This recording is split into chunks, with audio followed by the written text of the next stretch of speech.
Being an entrepreneur is the hardest job on the planet if you're not a first responder. Success is rare. Ideas are worthless. Execution is valuable. It always takes longer, and it's always harder than you think. And you got to learn to trust your gut. Now, your gut is the culmination of all of your learnings and experiences as an individual, your entire life being spoken to you through your subconscious mind. That's how I define gut. Today we're joined by Ben Narasin, a veteran venture capitalist who has spent decades backing some of Silicon Valley's most notable startups. From launching businesses as a teenager to helping guide companies through IPOs and major exits, he's built a career identifying bold ideas before the rest of the market. In this conversation, Narasin shares how he evaluates startups, reflects on lessons from early ventures, and discusses the fast-moving AI landscape, including developments around Anthropic, as well as debates over policies like California's proposed billionaire tax. This is Bay Area Innovators, and I'm your host, Steve Espas. Ben, welcome to Bay Area Innovators. Oh, thanks for having me. Fantastic to have you here. So you started your own business, or at least you had a business at the age of 12. And that's the first thing I want to ask you about. What's part of that hustle? Because, it's not that usual to work at that age. Yeah. Well, in fairness, the first real business I started when I was 12, but I was sort of doing an entrepreneurial hustle long before that. I remember when I was a kid, I would buy stickers. I'm talking like, elementary school. I'd buy sheets of stickers, put one each on my notebook, and then go sell them to other students. So that I'd buy a sheet of stickers for $1, but sell them for 25 cents a piece, but I'd have 10 stickers, so it was very high margin. So that was fun. But I was always into sort of business. That was always what I wanted to do. And I had, as we had talked about before the show, I'd had my first job when I was 11 at a used bookstore and comic book shop working for 25 cents an hour in credit. And I was doing that to build my comic book collection. And so I went to Comic-Con, which was in Atlanta. I mean, it's all over the country now, but I was buying a comic book, and the comic book was, let's call it X-Men number 100, and I was about to pay for it. It was $10, and a kid came up with a very similar comic book, like X-Men 101 or 102, and he said, "I want to sell this to you," and the guy said, "I'll give you $5 for it." And it was this crystallizing moment where I was like, I'm on the wrong side of the table. I just paid $10. Yeah, I paid $10. This guy's paying $5. I don't understand. So what I realized is the power was to be on the other side of the dealer's table. And so I had my dad buy me a dealer's table for the following year. Spent that year sort of building up an inventory, my own collection. I went out and tried to buy like the equivalent of wholesale things I could. One of my favorite transactions ever, by the way. I still remember it to this day. Star Wars was big. And there was a store in Atlanta called Peachtree Quality Salvage. They had a really neat business model. They would buy damaged boxes and containers from UPS and FedEx by the pound.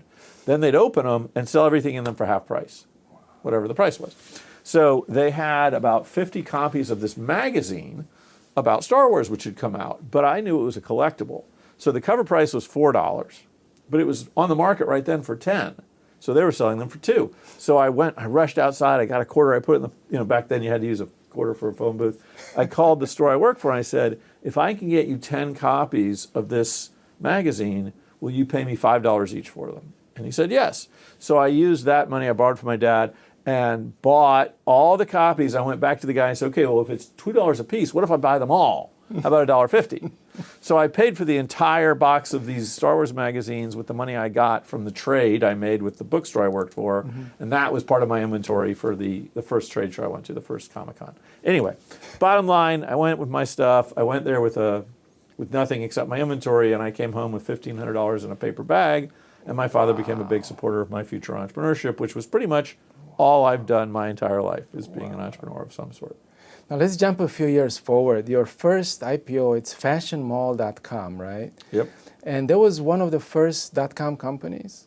Yeah, I started it in 1993. Berners-Lee had come out with www like weeks before, and I had been using the internet before the web and thought that the web was going to revolutionize. Basically, you were going to go from a world where only hardcore nerds were using the internet to anybody in the world could use the web. And I just wanted my part of it. And in fact, the only reason I even did Fashion Mall as a concept was because it's the only place I had my prior business was menswear. I made shirts like this. And so I felt like I had the knowledge and network to try to protect the space. What I really wanted to do was software rental online, which means I would have invented SaaS. But I made a false assumption that all the major software providers, the IBMs, the Nortels, the Novell, Lotus, all these companies would immediately get their software online. I was wrong by many, many years. But then my next thought was, well, I know the book industry, and books are on wheels, meaning you can have all these books on your shelf, and if you don't sell them, you can send them back. So you don't have to pay for them eventually.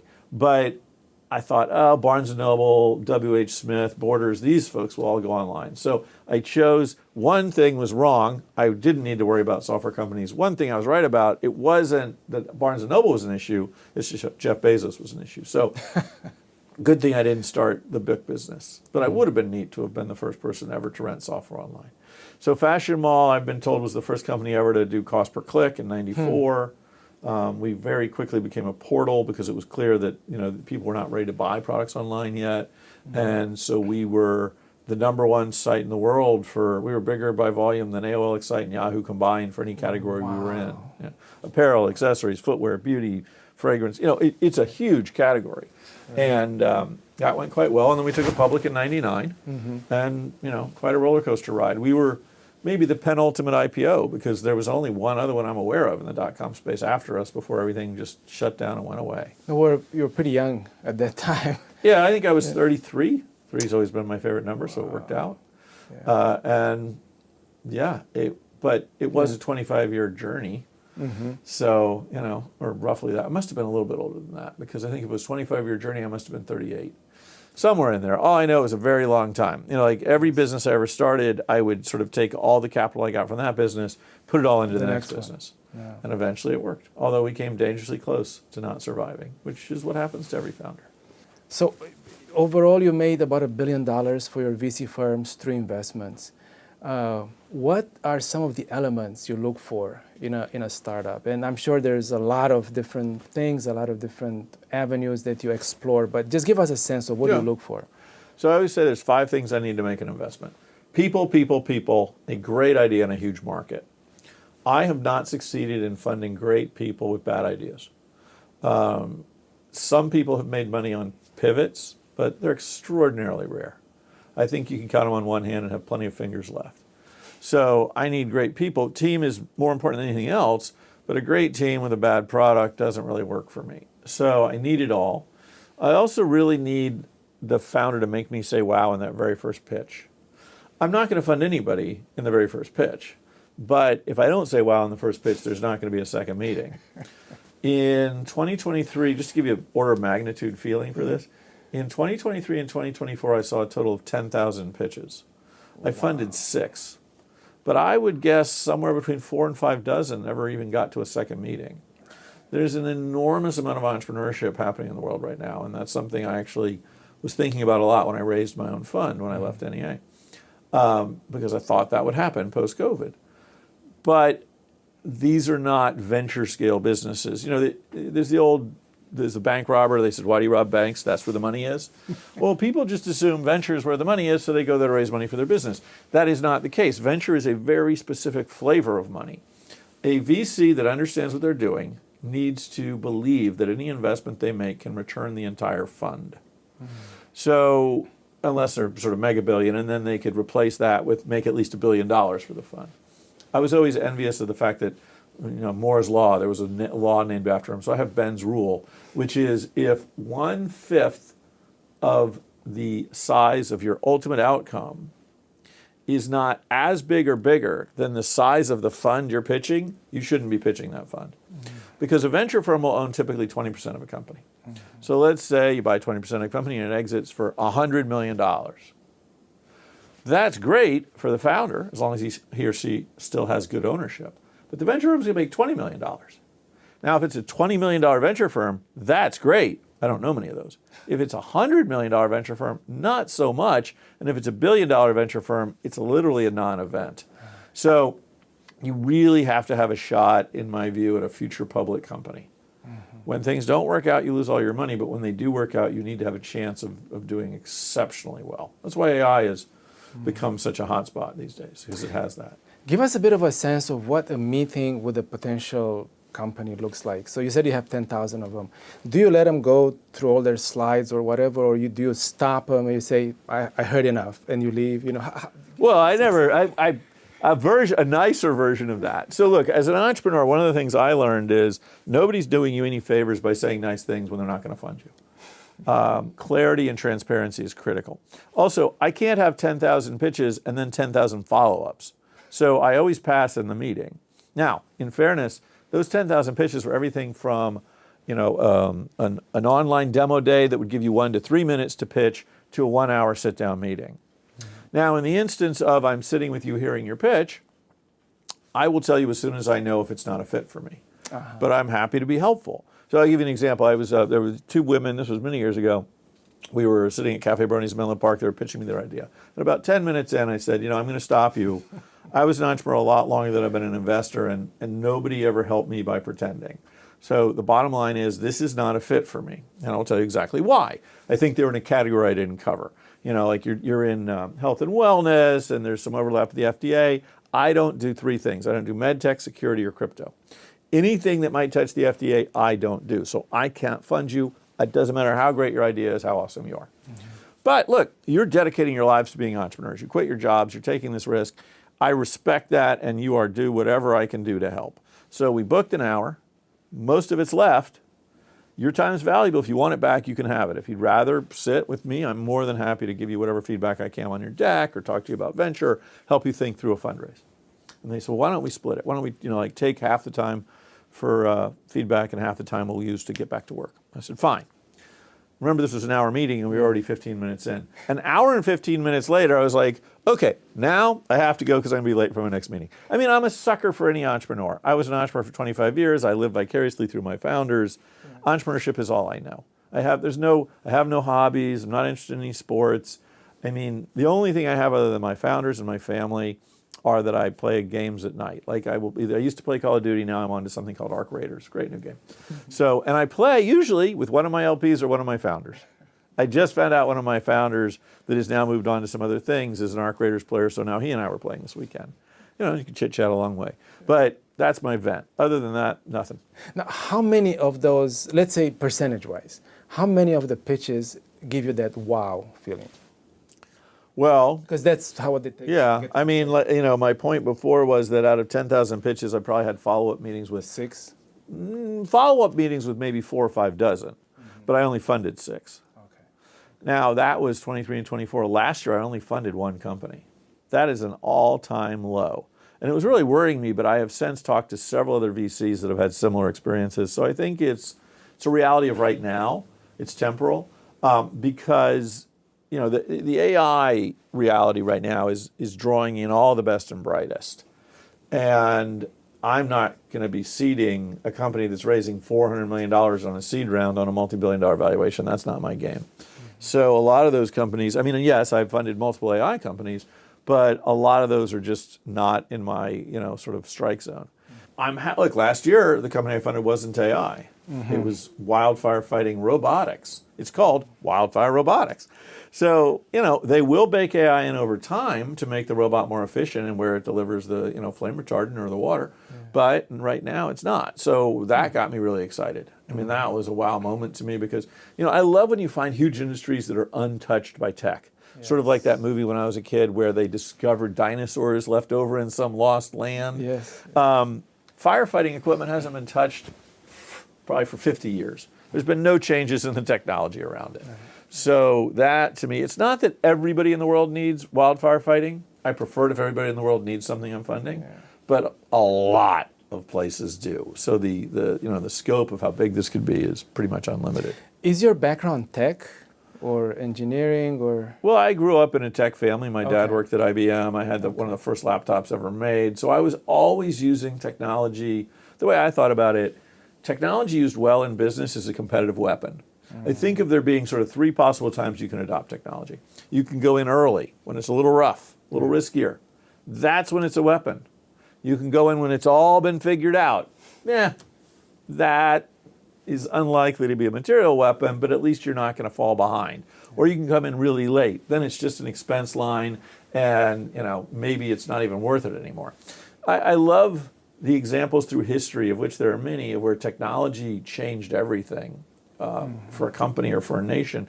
One of the best, Genghis Khan, most successful warrior of all history, conquered more land than any army and human has ever done before. And he would have done more if he wouldn't have died. Yeah, well, probably. Yeah. And you know what empowered that to happen, other than a fierce person? Technology. He was the first person to use the stirrup. Now, that little bent piece of metal gave him an enormous advantage. Everybody else had to choose, ride or shoot. But he could ride and shoot. His warriors could shoot a bow from horseback while riding. Apparently they could ride in, shoot, and then get away before anybody could do anything.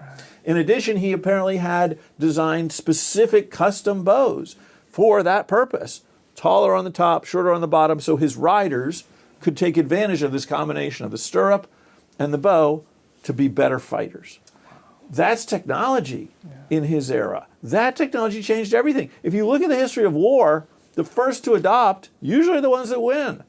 That was true of aircraft, that was true of tanks, that was true of gunpowder.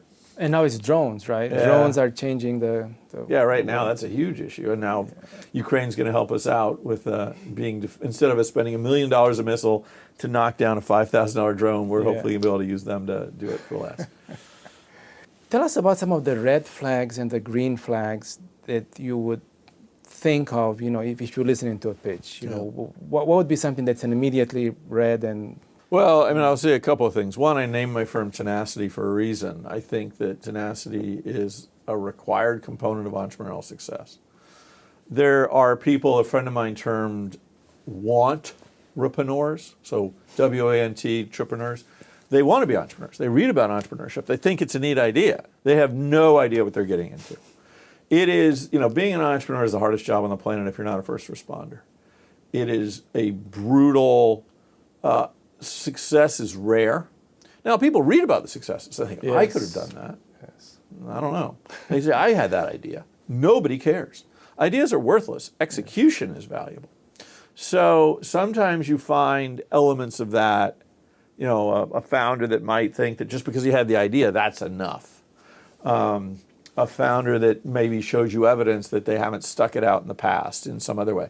People will often ask me, because I'm so obsessed with tenacity, how do you look for that? How do you find it? Yes. And I think they're assuming I have like a checklist. A lot of VCs they might have a computer science background. They might be very it's not me. I'm not that kind of guy. I'm not a checklist guy. So I just need to spend as much time as humanly possible with the founder and just try to learn as much as I can about them and hear their stories. And to give you a random example, so I have a pickleball court. And sometimes it's hard to get enough time with entrepreneurs because if they're in a heated round and you want to win, well, you got to get a lot of time quick. Right. So I said, why don't you come over? We'll play pickleball. We'll have lunch. We'll have a whiskey in the fire pit.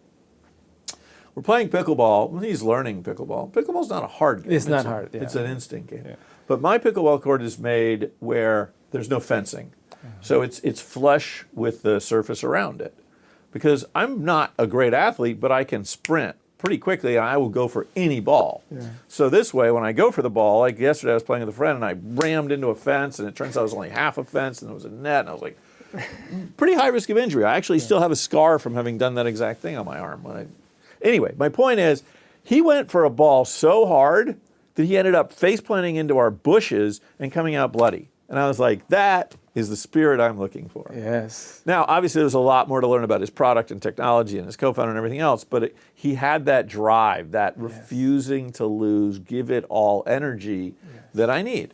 Yes. I'll tell you, I don't know that I have any obvious red flags, except possibly one. We have fostered over 300 dogs. I really love dogs, and we don't want to do it because right now we have 13. And we got a call that literally was, we have a mother with 12 newborn puppies. If they aren't housed today, they'll all be euthanized. Wow. And so I said, we'll take them all. So we are down to 5 now. I would have kept them all. My wife said it was too many.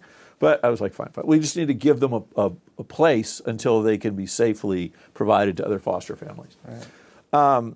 If my dog doesn't like you, you got issues. Like, you're a bad person. Dogs are an incredibly good judge of character, and it is so rare.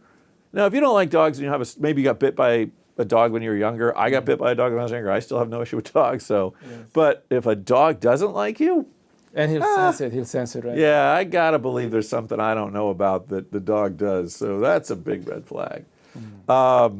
I had a founder once where we do background checks on all founders once we decide to go forward.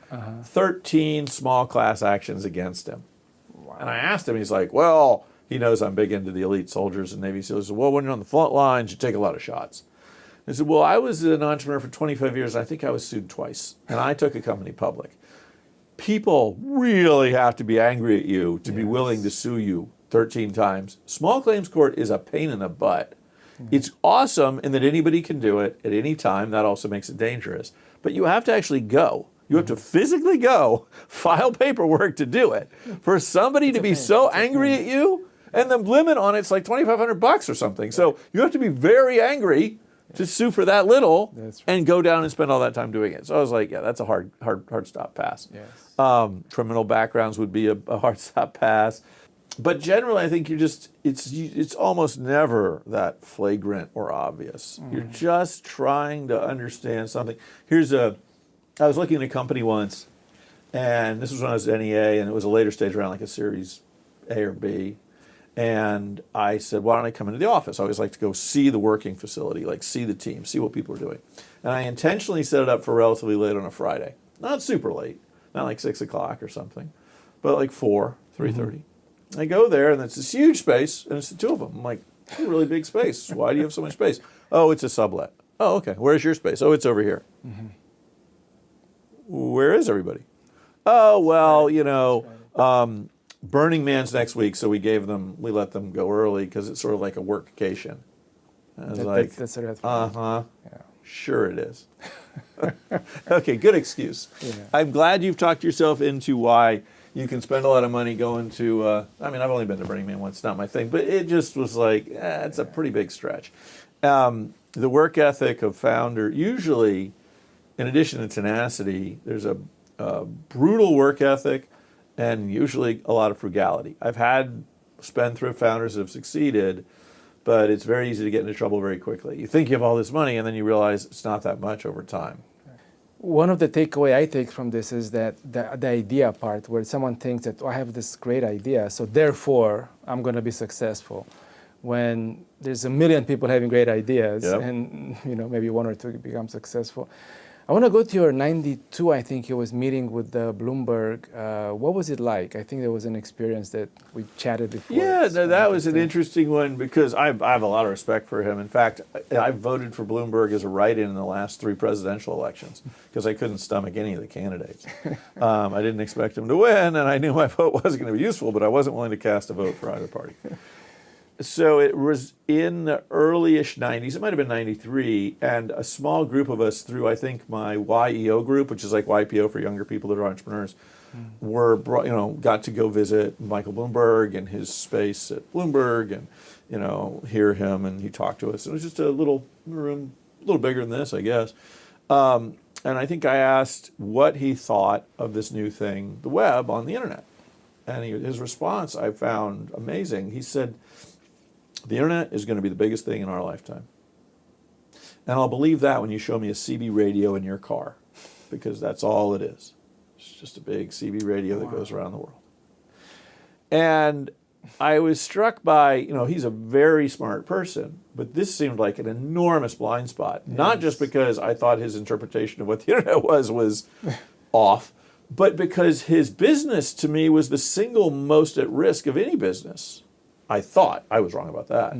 Because he dealt in, I thought, information, news, the Bloomberg box. Right.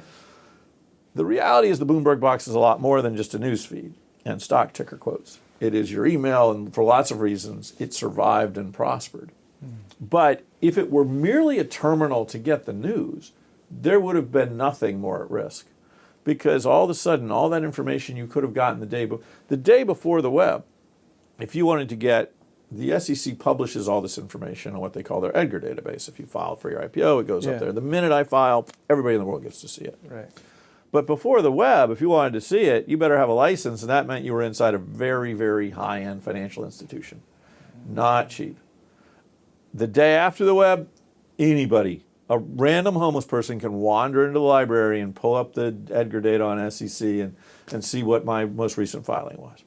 And I think that fundamentally changed the very nature of the way the stock market works and the way people have access. And I mean, you've seen the culmination of it in things like Robinhood.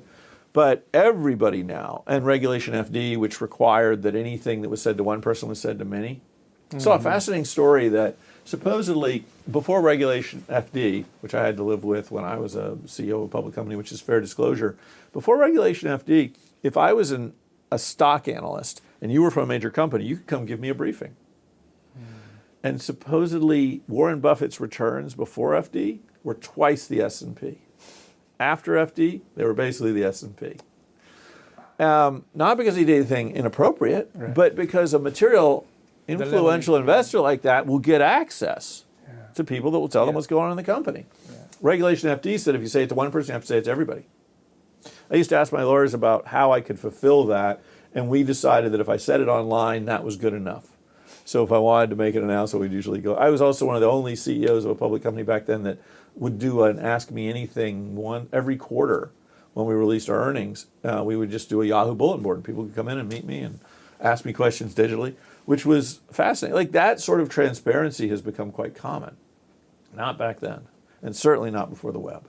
What is it today? What is the biggest satisfaction you get from your companies or from your work for that matter? Is it for that company to hit IPO or? That will be very exciting. I've got one that's in line for that right now, which I'm happy about since I'm only 4 years into the investment process with this fund. I live vicariously through my founders. When they succeed, it makes me enormously happy and gratified. I'll say there's a few very specific things, though, that give me joy. One, I love the thrill of the hunt.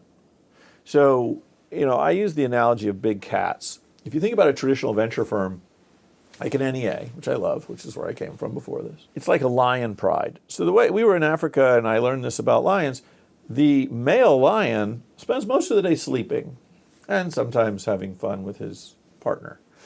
The female lions do all the work. They do all the hunting. They get the big lion involved for one of two reasons.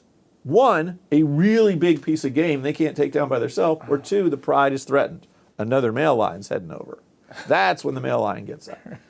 So I think of venture firms in many ways. Look, everybody has their own ability to do deals. I don't want to diminish that. They're out there hunting all the time. They're landing deals. But when I was at NEA and I wanted to land a deal that was like 4x what people expected me to land, I went to Scott Sundell, who ran the fund, and was like, I want you to partner with me on this one. So big venture firms in many ways mirror that lion pride. The younger people are outsourcing. The partners are the female lions that are hunting, but sometimes we'll bring it back, and the general partners are the ones with the big alpha lions. I'm not like that. I'm a solo GP. I'm like a cheetah, fastest land animal on the planet.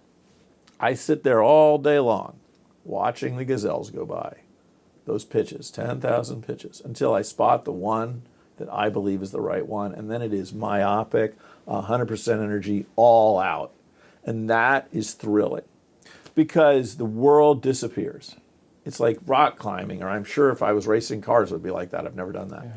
Where you have to jettison everything else and just put all your time, energy, and focus into making this decision, getting that person to decide you're the right person.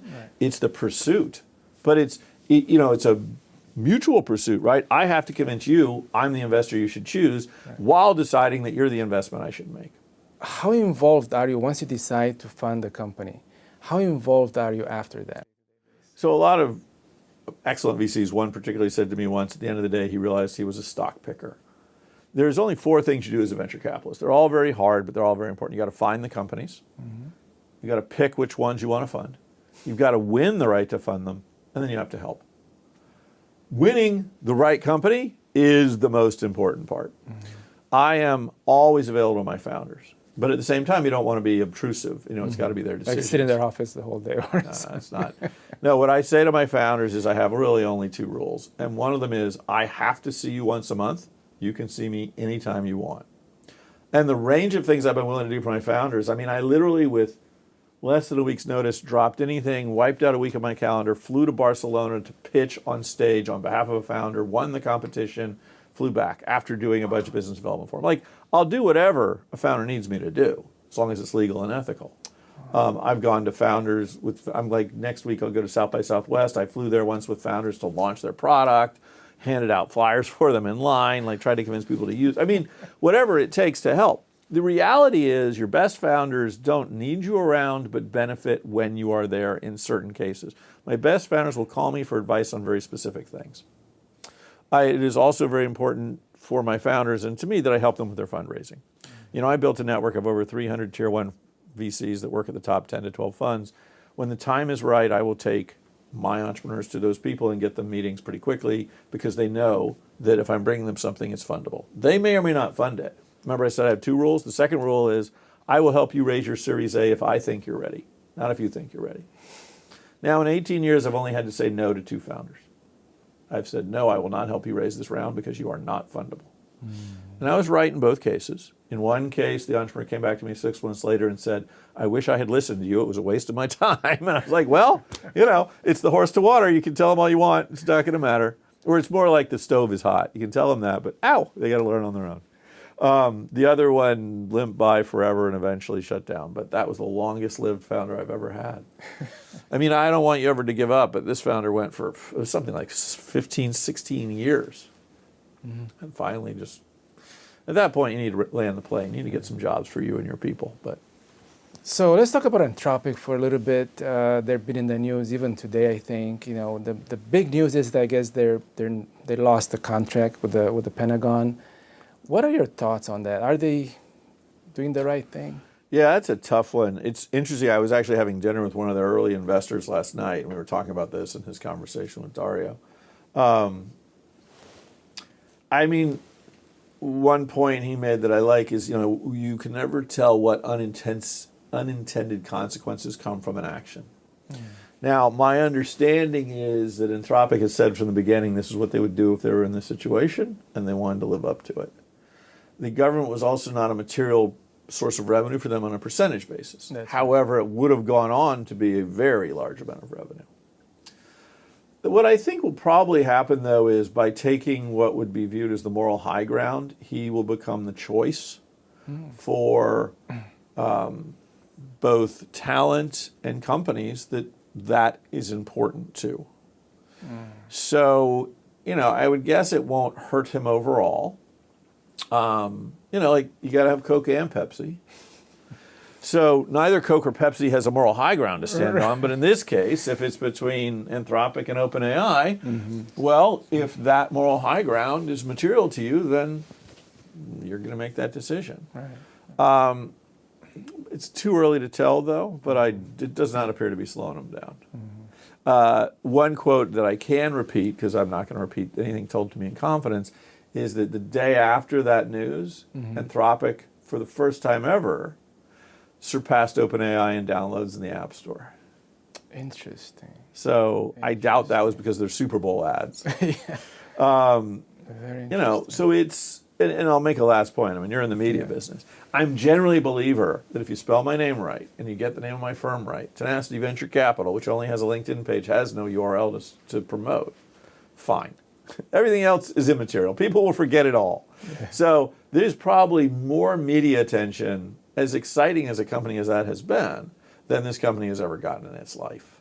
And that, you know, AI is in the water in Silicon Valley, and everybody's talking about it, but that doesn't mean they're using it yet. Yes. I mean, there's plenty of people that, remember my early, middle, late? I mean, you know, it's sort of like the crossing the chasm story from long ago. There's plenty of people that are more than happy to wait. Well, maybe when they decide to come out and use this, they'll decide that Anthropic and Claude are the way to go. I don't know. Yeah.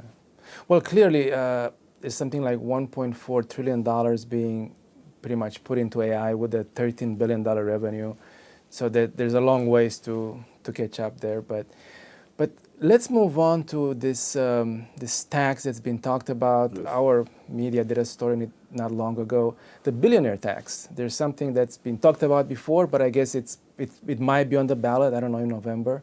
What are your thoughts about it? And just to clarify, it's a 5% tax on billionaires, but I think the major point is that it's not just on cash, it's on any assets. So it's a wealth tax. So it's wrong and stupid on so many levels. As a starting point, one of the things that allows this to happen in California is that we may be the only state that allows people to gather signatures. And if they get enough, I think the number is 400,000, they get to put something on the ballot.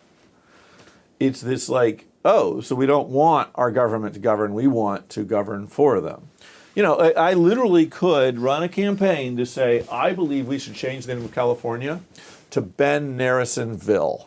And if I can get 400,000 signatures, we get to put that on the ballot. Okay. This ballot initiative was apparently crafted entirely by one guy and one union.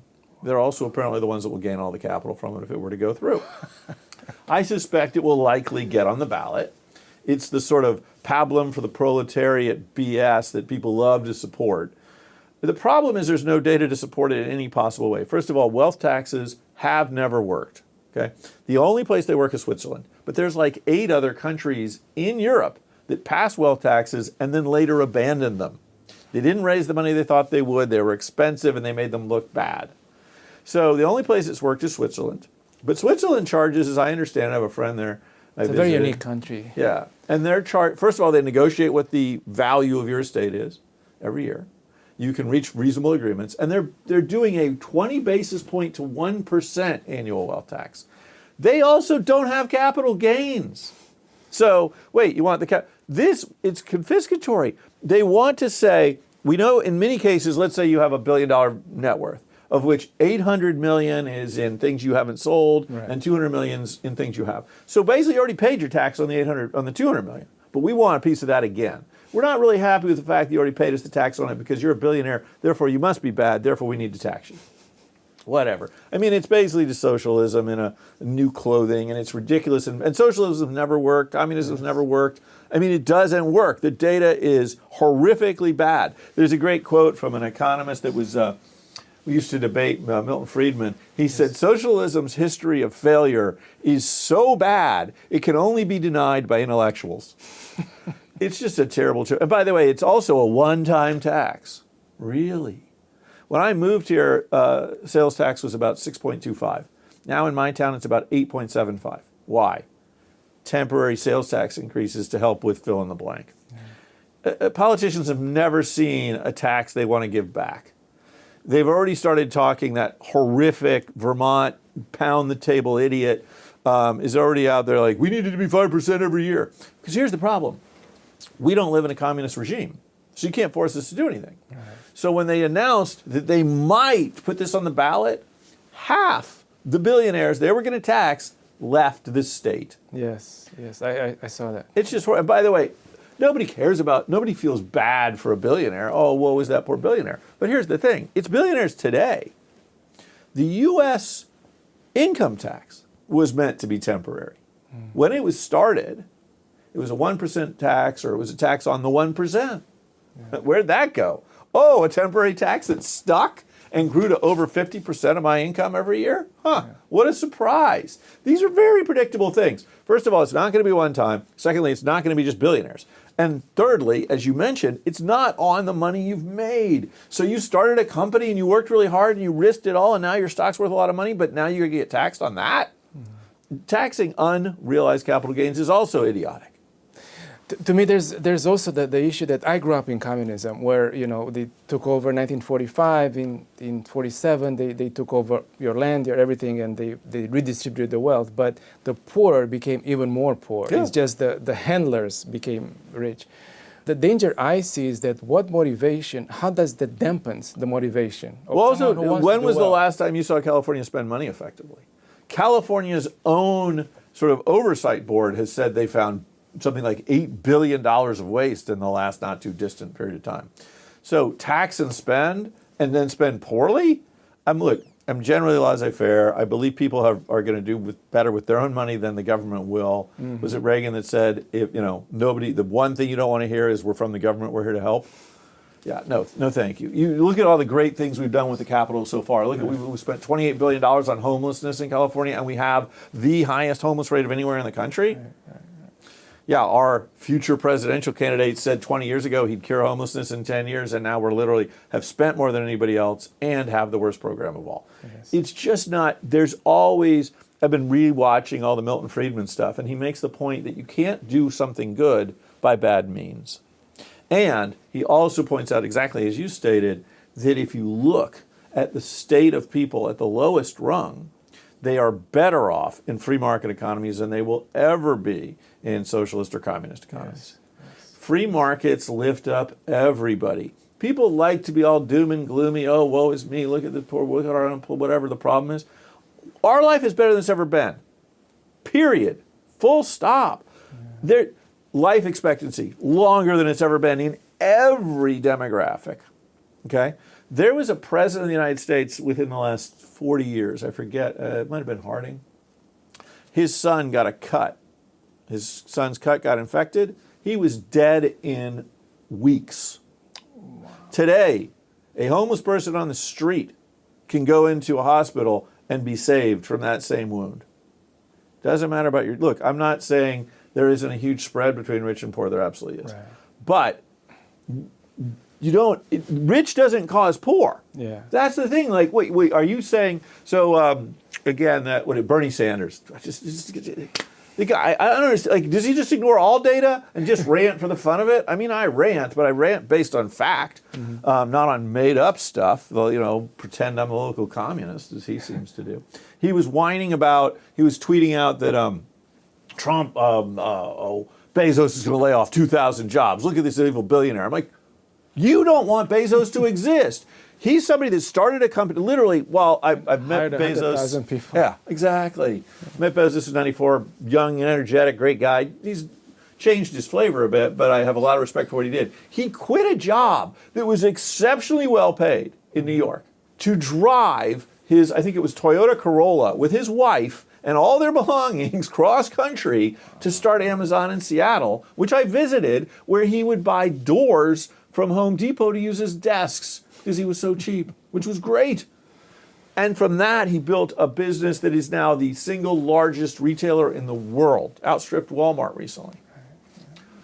How many jobs were created from that? And by the way, when you cut costs, just as Sam Walton did, you make a lot of people's lives better. You can complain about the death of the small store in your local area.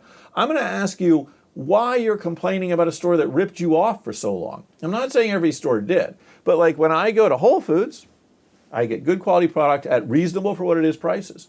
When I go to a local grocer I sometimes use, I get exceptionally high prices, cheese that is sometimes moldy, ice cream that's been frozen twice, quality control that's terrible, turnover that's inadequate. Like, you're feeling bad that somebody outcompeted you on price when you're just gouging us? Why do I feel bad for you as a gouger? I'm not saying all the businesses are that way, but like you can't compete on price because somebody else is being so rational in their pricing to give you a good deal. Right.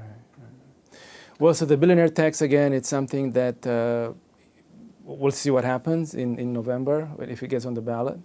But at the same time, there's a lot more counting people, right? If you pit the rich people against the poor people, or not poor, but obviously not at that level of taxing, there's going to be a lot more that will vote for it. So that's a challenge. But to me, it's more like the merit. If does it encourage you to do better?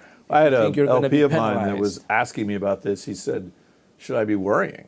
And I was like, why? You're not a billionaire yet. He said, no, I'm not talking about that. I was like, it feels to me like this could really put a damper on the... So Silicon Valley is unique in the world. Yes. There are many companies, countries, counties, cities that have all tried to say, we can do that here.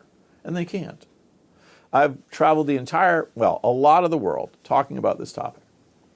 They can't because this area is unique in so many different ways.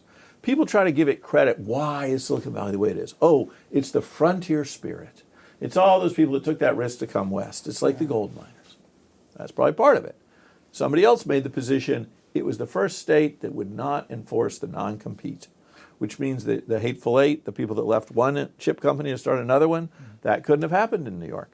And that's certainly part of it too. It's the education. That's part of it too. But it's also that the entire ecosystem is often attached to the entrepreneurial economy and wants it to succeed. Whether that's the service business, the media business, it's all reinforcing. Yes. And so we have become, as Florence was during the Renaissance, a magnet for the best and brightest from all over the planet. But now, will that remain true? It could be that we remained preeminent for all this time, no matter how many competitors popped up, and we may lose that from a self-inflicted wound. When you lose half the billionaires that you wanted to tax, Which you already did, right? yeah, which we've already done, you're not just losing them, right? You're losing them, their teams. Maybe they decide to move their company. Remember when Elon Musk got in a fight with Delaware, so now he's in Texas. Like, these are very portable people. They're also mentors to the next generation.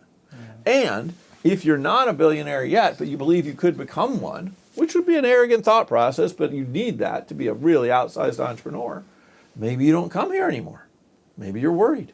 Or you're at a startup that you started that's now worth $4 billion and you still own 25% of it, and you've never gotten cash out, but your stock's worth $1 billion, right? So what, you're going to pay on that? How?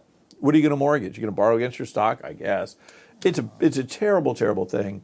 It's just stupid. You know, there's the only thing I would say I hold in as low a level of esteem as I do politicians are unions.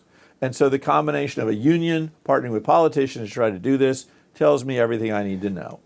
Someone was tweeting, Gavin Newsom was saying whatever he was saying. And there's things about Gavin I like, but many I don't. And he was saying something and the person tweeted, it offends me when a politician stands up and lies to my face. And my response was, that's an oxymoron, okay? You know how, a politician's lying? Their lips are moving. Okay, it is the most, I think in my history of life, I've been aware of maybe 3 politicians that actually were in it for the right reason and wanted to do a public good. All the rest, lowest form of scum. Do you remember who they are? Well, I think Bloomberg is one. I think Romney is probably one. And I'm beginning to think that guy who I don't know much about, he's a real slob and he always wears hoodies. He's the only Democrat that stood up and took the president. Fetterman. Yeah. He feels like maybe he's in there for the right reasons. Look, I'm sure there are more. How's someone like JFK? I can't, well, I wasn't old enough to notice. Yeah. I mean, other than, it's always amazing to think back on more like, inappropriate stuff. But like back then, think about Clinton versus JFK. JFK was an outrageous philanderer, and it was just part of his brand. Clinton gets caught once, and they're like, oh my God, the world's going to end. He lied about it. That was the issue. But, and I'm not sure JFK ever did. I don't know if he denied it or not. But it is, I'm sure there are more good-hearted, right-reasoned politicians. The problem is I think our system has created a model where in order for you to get elected, you have to do so many things to help so many constituencies. It's really, really hard. Now look, at the end of the day, I think our political system stinks, but it remains the best in the world. Yes. I'm not aware of any good political systems. Right. Ours probably just stinks the least because we have freedom of speech. We have a lot of rights as citizens, and we have very outspoken citizens. You can hate your president today, even though a vast majority of people elected him, and you can complain all you want, and guess what? And not long from now, you're going to have a chance to put a whole bunch of people in on the other side. At the end of the day, I actually think the best possible political situation we can have is stalemate. I think our politicians are so bad that if they can't do anything, I'm fine with that. If you have one house controlling the presidency and another house controlling the House, great. The president can't do anything, the Congress can't do anything. And you know what? If it gets really, really bad, if we have a 9/11 situation, we will band together and get stuff done. If there's an actual war against us, we will get stuff done. Other than that, fine. Let the local people take care of their local stuff. As the money will be paid to the defense, to the police, to the fire departments. I don't need my politicians to do much. I need them to do no harm. Yeah. I'll go with one more tangent here and then we're going to end it. But it looks like Elon Musk tried to kind of do just that, to at least run some way more efficiently the government. And he kind of got stuck there. Right? Yeah, I got excited about that for a very brief moment. because after supporting Trump, and then they had that falling out, and he's like, I'm going to create the American Party. I was like, this could be the way it could work. We could have a populist movement with a arguably charismatic-ish lead who has a lot of people that pay attention to him. Maybe that would make it happen. But I think in the end, he's a smart guy. He ran the numbers. He's better off just supporting candidates, down ticket. But it would have been, like I said, I voted for Bloomberg 3 times, knowing every time that vote was thrown in the garbage. That or not voting were my choices. There were other things on the ballot, so I was going to vote. Did you vote for Ross Perot? I don't know that I was old enough to vote. Okay. I'm not sure if I would or wouldn't have. A friend of mine said something once that actually influenced how I think about my own storytelling about Ross Perot. He said people used to say Ross Perot had too many stories, but the reality was he was too good at telling these little stories to make his point. I was like, yeah, it's a great. Oftentimes you have to boil complex things down to simple statements. Einstein said if you can't explain something complex simply, you don't understand it well enough. Yes. So, but it maybe is a little too homey, a little too I don't know. It's interesting if you look back at the history of politics, the things that would derail people quickly that now nobody cares about. Yeah. Trump's sort of a symptom of people's disgust at politics. We could discuss people's disgust with Trump, but as someone once said, he's an honest liar. He's just calling it the way he sees it, even if it's offensive. And people believed most of what someone said once, you can't take him literally, but you must take him seriously. I think that's a fair way to put it. I don't like the human being, but clearly when you put him up against a career politician, people decide that's better than a career politician or an inexperienced politician with no history of having actually proven an ability to have done anything and literally no resume other than look at me, I'm on Oprah. I mean, that was sort of sad. I wanted to find more. I kept looking, like, show me something. They'd interview her. Tell me what you've done that you're proud of. Nothing. I mean, literally nothing. It's just crazy. Ben, we thank you so much for your time. Appreciate it. Any final thoughts? Actually, I do have one more question. What if you went back in time to when you were 12 years old? What advice would you give to yourself at that time, as far as career or anything else? It always takes longer, and it's always harder than you think. And you got to learn to trust your gut. Now, your gut is the culmination of all of your learnings and experiences as an individual, your entire life being spoken to you through your subconscious mind. That's how I define gut. Your gut's meaningless if you have no experience. If you said to me, Ben, I'd really like your point of view on who's going to win the next Super Bowl. Dude, I couldn't even name 7 football teams. So my gut ain't going to help you. The Dallas Cowboys, because they have the great cheerleaders. My gut's not useful there. But on things where you have experience, your gut's enormously valuable. There's a great book, which you don't even have to read. It's called Blink. And the first chapter is all you need. It's basically the story of a man who is an art historian. And he is probably one of the foremost experts on fill in the blank. I'm going to go with Michelangelo. And he's hired to decide whether a sculpture is a Michelangelo or a fake. He walks into the room, looks at the sculpture, and immediately thinks, something, that's a fake. But then he does his work for the next 3 months, declares it real. It was a fake. His gut was right, his research was wrong. He didn't have the ability to pinpoint why he thought it was a fake. So he couldn't prove it. Yes. Maybe there was a brushstroke issue with the chisel. I don't know. Or just some sixth sense or whatever. Yeah. But when you're expert at something, are you why do you think it's fake? Well, you see that toe? No, but there's something off. Maybe that toe was different than any toe Michelangelo's ever done. I'm making this up. Who knows? But you sort of sensed it, you just couldn't say it. But that's amazing. That's actually a good analogy because the research could be obviously you can biased or whatever. Find your way to any answer. I'm generally optimistic. Look, AI makes lots of mistakes, but I am optimistic that those will eventually be cured, and that generally I'm more trusting of it than I am of the average person. If you said to me, you can have 2 choices. You can have the political system we have, or we can take AI as it exists today, ask it the questions, and enforce whatever it answers, I'd go with AI. Because AI, while people do worry about the bias of the materials it ingested, Right. it doesn't care. It doesn't answer to fill in the blank. It doesn't have some constituency it has to please. You say, does this event done in the past make life better or worse for people? Right. It makes it better. We should do that. It makes it worse. We shouldn't.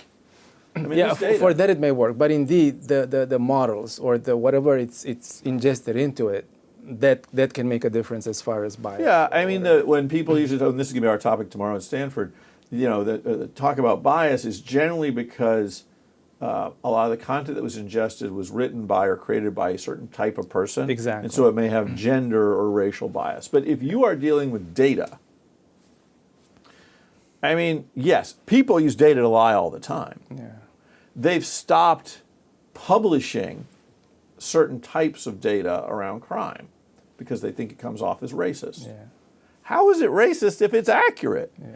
If you had, I mean, I'm going to make this up. For a long time when I was out talking about venture in many, many stages, a lot of people would say to me, well, I have had a hard time raising venture capital because I am a fill in the blank, some disadvantaged group. Mm-hmm. And I said, look, at the end of the day, it is very likely you're having a difficult time raising venture capital because the business isn't right for venture capital. Remember my 10,000 pitches, of which I funded 6? I mean, I've funded every flavor of human being. There is no, genetic history that I have not funded. I've funded First Nations individuals. I mean, it's irrelevant to me. I do not care. But your idea has to be right. And so I actually launched a site for a long time called pitchbend.com. Now I just use my LinkedIn, where anybody in the world could send me a 1-minute video pitch of their idea, and I promise them a 1-minute response in video. And this was when I was NEA. I was like, you want a tier 1 VC to tell you what they think? I will do that for you. But you have that now. Now I've moved. Now it's literally just if you go to my LinkedIn and you send me anything, I will. Well, I put a note about how to do it. It's like 1-line elevator pitch and ARR, and I promise you a response. Nobody reads. They literally send me like 8 paragraphs. I send them back a picture of my LinkedIn with a big circle around the thing that says 1-line elevator pitch with ARR. I don't do security, medtech, or crypto. You just sent me a crypto pitch. I don't actually say, pay attention. That's what I want to say every time. Like, come on, man. It's a spam bot. But maybe it's an AI function that... I almost named my fund Purple Octopus because I said one day it would be great if I could find a sentient purple octopus from another planet, and if they were to succeed, that could show the world it did not matter what your genetics or color or anything else were. There are plenty of places where if you look at the data is just data. The data doesn't care where you were born, what color you are, how you grew up. The data is merely reporting on that. Bloomberg got in a lot of trouble. Sorry to drift back to this, but he was accused of being racist in stop and frisk in New York City. Stop and frisk was this process where a cop could stop you for almost any other reason and search you. Yes. And they said, you're disproportionately searching blacks and Hispanics. And he said publicly, you're wrong. If you look at the crime in New York City committed by blacks and Hispanics as a percentage, I'm going to make up these numbers.